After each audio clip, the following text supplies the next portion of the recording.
কি বলে 7 ভাই মাইকেল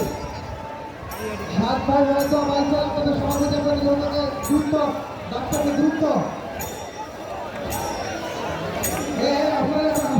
আপনাদের এখনই যাইতে হবে না 7 ভাই মাইকেল আপনাদের সভাপতি আপনাদের লোকে উত্তর দিতেছে 7 ভাই মাইকেল আপনাদের সভাপতি আপনাদেরকে রিকোয়েস্ট করছি লোকে উঠার জন্য আপনাদের উত্তর দেন উনি ওনাকে লোকে উত্তর দিতেছে 7 ভাই মাইকেল নৌকার সভাপতি বাইশদেরকে অনুরোধ করছে নৌকা ওঠার জন্য আপনারা